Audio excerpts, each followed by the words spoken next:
It's been 391 days since the last chapter of Damn Reincarnation dropped, but the wait is over. We're continuing the story here using various sources for visuals to bring it to life. If you want us to keep going, show your support by liking and subscribing. It takes a lot of time to make this happen, and your support keeps it going. Let's dive back into Damn Reincarnation Season 3. Eugene didn't glance back as he strode out of the shrine. His focus was fixed on Doins, who stood before the statue of Vermouth.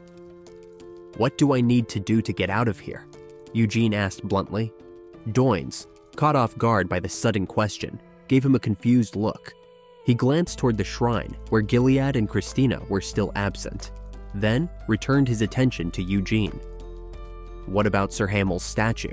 Doins finally inquired. "There's no point in keeping it here anymore." Eugene replied flatly. "Huh?" Doins froze, unsure of what Eugene meant. After a moment of hesitation, he sighed deeply and relented. "Just keep going straight. That'll lead you outside." Eugene nodded. "Got it. Thanks, I'll head out first." Doins stopped him just as he turned to leave. "Can you at least tell me why you're so upset?" Though Doins had deduced that the coffin lacked their ancestors' remains, he couldn't fully grasp the depth of Eugene's anger. Normally, Eugene might have handled the question with more composure, but his emotions were running far too high. "I don't owe you an explanation, do I?" Eugene retorted sharply. Not waiting for a response, he brushed past Doins and headed through the flower field. Doins blinked in disbelief, then sighed again as he watched Eugene's retreating figure. Eugene felt like absolute garbage. Lately, his life had been filled with situations that left him feeling this way.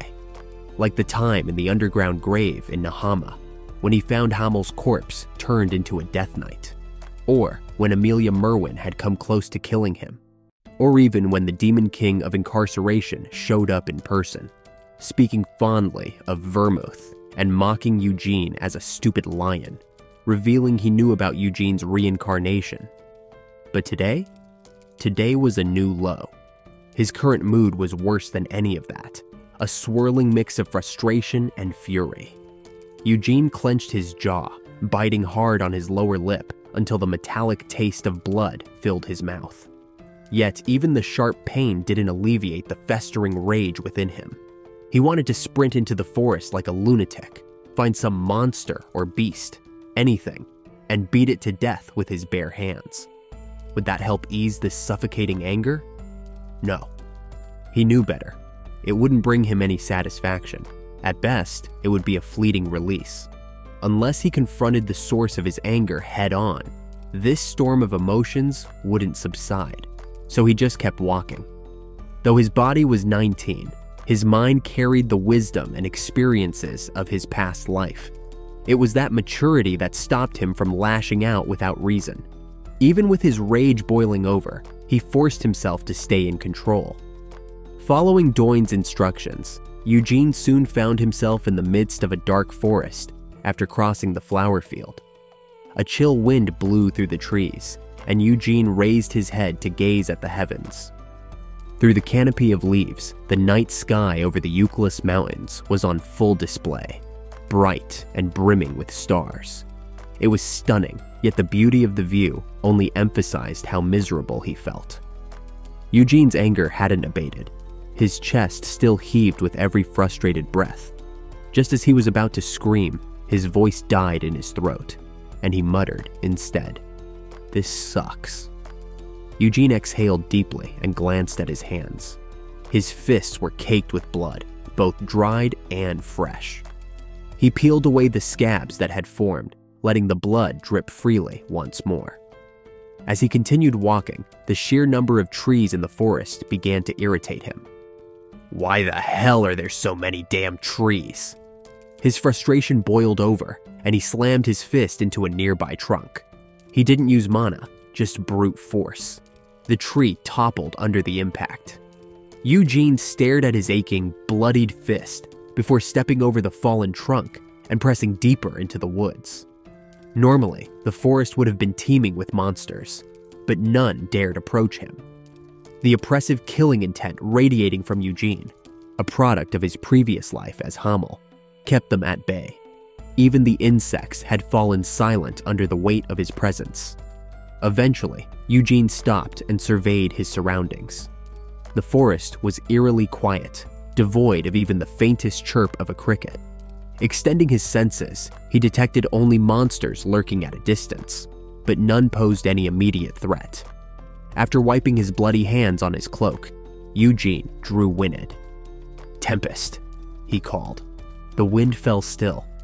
As Eugene activated the ring flame formula, he stared at Winid's blade. His voice was low and laced with anger. "I know you're listening. I'm in a mood right now, and I just so happen to be holding a sword that looks pretty easy to break." He leaned closer to the blade, his tone growing sharper. 6 years ago, I didn't have enough mana, so I appreciated Winid's ability to summon spirits. But now, I've built up plenty of mana, and I can manifest sword force without this thing. The wind around him died completely. Eugene ran his blood-stained fingers along Winid's trembling blade. "Winid's a good sword, sure, but right now I feel like crap, and breaking it sounds like fun." A sudden gust of warm wind emanated from Winid as if in response. Eugene smirked coldly. He slammed his fist down on the flat of the blade with a loud clang, cutting off the wind. "I have the Moonlight Sword now, so breaking Winid wouldn't bother me much. Tempest, I know you don't want that though, so you'd better speak up before I count to 3. Raising his fist, flames ignited around it as Eugene began counting. 1, 2, wait. A voice echoed in his mind. A surge of mana erupted from his resonating and rotating cores. 6 years ago, his mana had been completely exhausted after summoning Tempest for just a short time. But that was no longer the case. Eugene felt a brief wave of dizziness, but it was just the sudden drain of mana. He quickly calmed his racing energy and glared down at Winid. Eugene muttered, "You've got to be kidding me. Do I really need to raise my fist to get you to show up? You really are as uncouth as always. The foundations are the same. What else did you expect?" The wind howled around them, trees swaying as if they were about to be uprooted by a storm, and the very ground trembled beneath their feet. Eugene narrowed his eyes, annoyance creeping into his voice. "Do you have to make such a spectacle just to appear for a moment?" "It can't be helped. My presence is just too vast." Tempest's voice rumbled. "A so-called spirit king of wind can't even tame a breeze?" As Eugene raised his fist once more, the swirling winds calmed, and Tempest seemed to pause for a moment. "What in the world is happening?" Tempest asked, letting out a long sigh. Even as the spirit king of wind, Tempest couldn't fully grasp Eugene's situation, especially without having signed a contract with him. And with the summoning catalyst, Winid, placed inside the Cloak of Darkness, Tempest had no clue what had transpired in Vermouth's shrine. "We opened Vermouth's coffin just now," Eugene said bluntly. Tempest fell silent. "There was nothing inside," Eugene continued. "So it's true." Eugene's expression twisted at these somber words. "You were expecting this?" Tempest's voice was low. It was impossible for someone like Vermouth to have died so soon. From what I can tell, even though he still called himself human, Vermouth was beyond the normal limits of life. "Then why did Vermouth fake his death?" "Hamel, I know you've been hoping I would have all the answers, but the truth is, I don't know why Vermouth did what he did." "Stop with the nonsense and just tell me," Eugene snapped. "I swear on my very existence that I don't know why Vermouth made the promise, or why he faked his death, or how he managed to reincarnate you." Eugene gritted his teeth as Tempest's words echoed in his mind. For the Spirit King to swear on its existence, it was serious. And this wasn't just any Spirit King, but the Spirit King of Wind. The only one who truly knew what Vermouth was up to was Vermouth himself. Though perhaps the Demon King of Incarceration might have understood him. Tempest added after a pause. Eugene remained silent, processing the information. Tempest sighed again. However, it seems that Sienna, Mullen, and Anise couldn't understand Vermouth.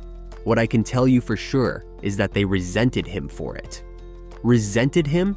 Eugene repeated, incredulity in his voice. Yes, just like how you can't fathom why Vermouth made that promise. They too were puzzled, and in time, they grew to resent his decision. 300 years ago, none of them could accept the arbitrary nature of Vermouth's actions. Eugene clenched his jaw, eyes still locked on Winid. With a soft breeze, Tempest's voice continued. The battle with the Demon King of Incarceration was fierce. The only reason it could even be considered a fight was because Vermouth was there. It wasn't hard to understand what Tempest meant by these words. The Demon King of Incarceration is one of the greatest, ranked second in power.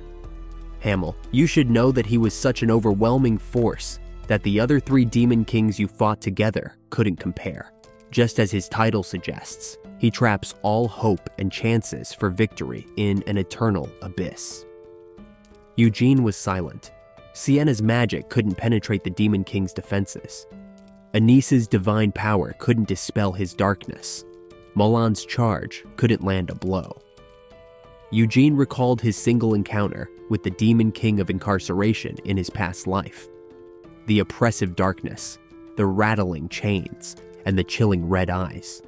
It was nothing like the encounter when the Demon King had arrived at Hamel's grave in Nahama, using the Death Knight as its vessel. Remember to subscribe if you want more episodes. See ya don't wanna be ya.